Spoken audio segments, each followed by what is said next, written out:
Community defined by Merriam-Webster means a unified body of individuals, such as those with common characteristics, those with common interests, those with common history, and an interacting population.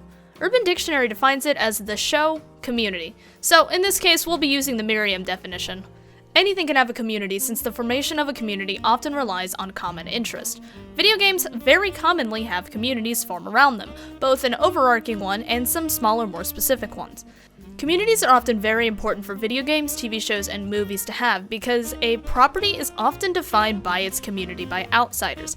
Take Rick and Morty as an example, a show with a community and fandom that I believe doesn't need any explanation as to why it got such an infamous status. Community can define the quality of the interest the community is based on, and Team Fortress 2 is defined by its wonderful community, to the point where the community is the thing that's almost single-handedly keeping the game alive today.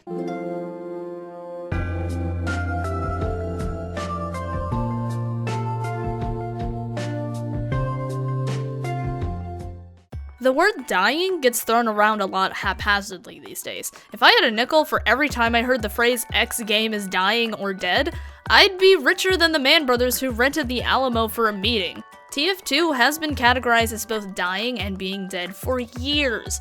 The phrase has been thrown around a lot for this game for many valid reasons, but has yet to actually be true, or at least completely true. The game itself is in no way dead, and that's all thanks to the amazing community that's been built up for 11 years. Now, is the game dying? I find it harder and harder to answer no to that question the longer we go without updates, and the more I see people publicly stating that they're quitting the game for insert reason here. The numbers don't lie. TF2 often slowly loses concurrent players. However, the numbers also show us spikes in players, particularly when a major update is released. These spikes show that there are still people who are still interested in the game and are willing to come back when new content is added. Though the real numbers may very well vary. Regardless, this is a great example of how resilient people in the community are, and that it's still doing better than Artifact. In the past, I've talked about how there are many people within the community that don't actively play the game, but very much so appreciate and participate in things that surround the game as a topic. You don't have to actively play a game to still be part of its community.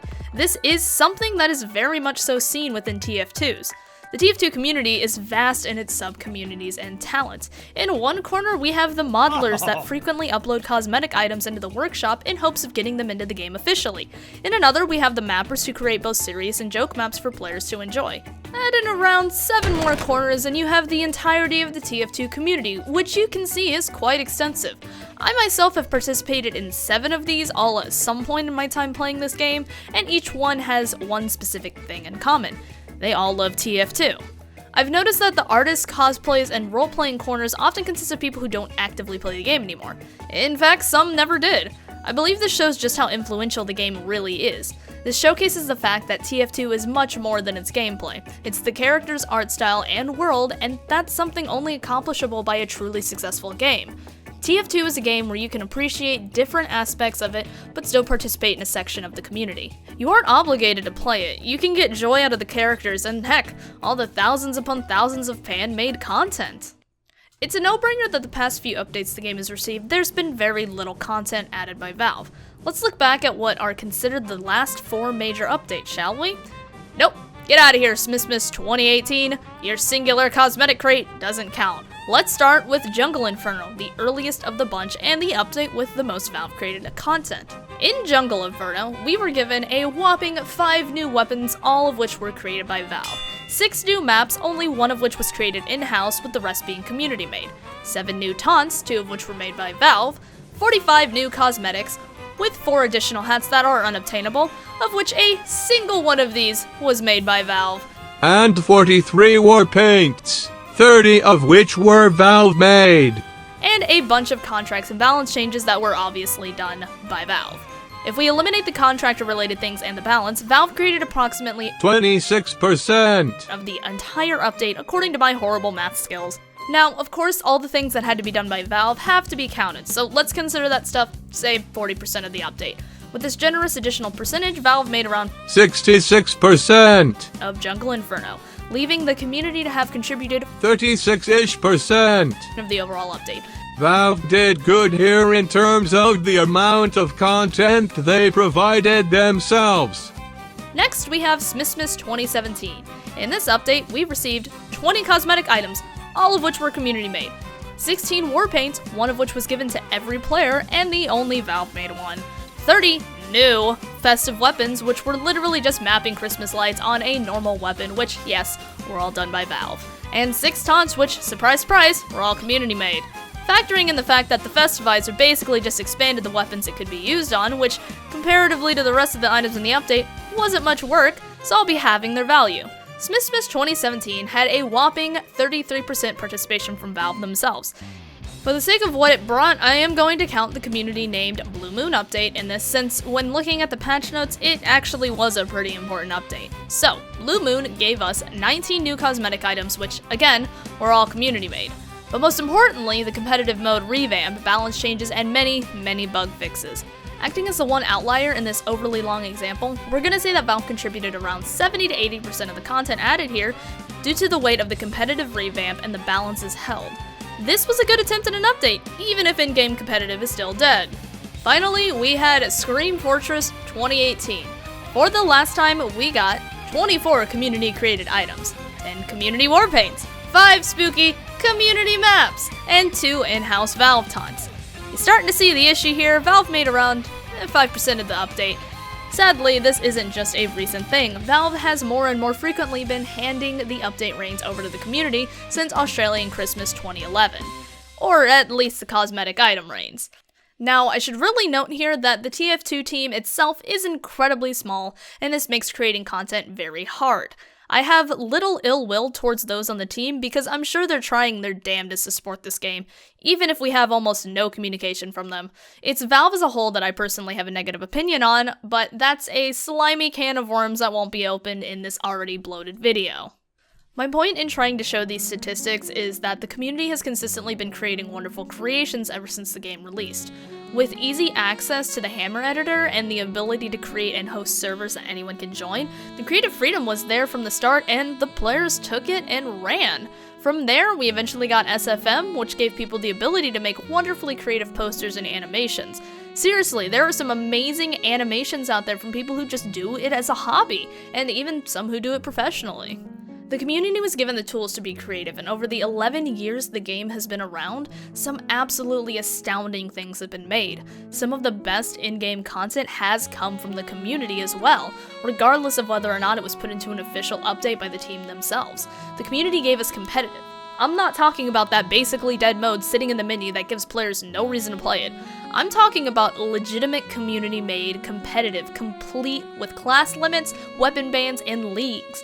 The competitive community single-handedly built itself from nothing, creating tournaments both online and LAN, all fully funded by itself with not a single penny put in from Valve.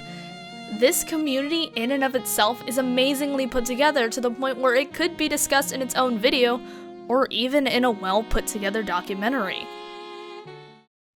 What the community has done to add to the game is immense. We of course have the entire competitive scene I just mentioned, where the community managed to create a fully functioning competitive styled mode for a game that was originally intended to be casual. We have dozens upon dozens of modded game modes that bring variety to the table. Randomizer, times insert number here, Smash Fortress, Dodgeball, and so many more. The community has also brought over games popularized from other games such as Murder and Trouble in Terrorist Town. These game modes bring variety and replayability, allowing the game to not get stale from forcing players to constantly fight over intelligences, payloads, and control points all the time, and these were all contributed by the community. Even when the updates have been scarce, the community has come through with their own content updates, essentially giving Valve a gift basket of items that they could just format into a complete update. We've had MAYANN, Frontline, Iron Gauntlet, and Journey to the East as major community updates. Of these 4 content packs, MAYANN items were the only ones to make it in as part of Jungle Inferno. These other 4 have largely been ignored, except for a select few cosmetics being thrown into various crates individually. So, with Valve largely ignoring the community's attempts at handpicking and growing content, the community took it into their own hands with Titanium Tank and Canteen Crasher. Beginning as a mapping contest, these two focus on the mostly abandoned by Valve game mode Man vs. Machine by providing new maps and missions for players to enjoy. Hosted by potato.tf, these two ended up turning into unofficial content updates. All accepted maps and missions were available to play through their servers, and players were even able to obtain medals for their tours. Canteen Crasher introduced unofficial contracts that could be accessed through their site, activated and tracked in-game to earn you stars that went towards winning different tiers of medals. These two events are probably the most well-implemented community events the game has ever had. That didn't include Valve shoving it into the game as an additional update.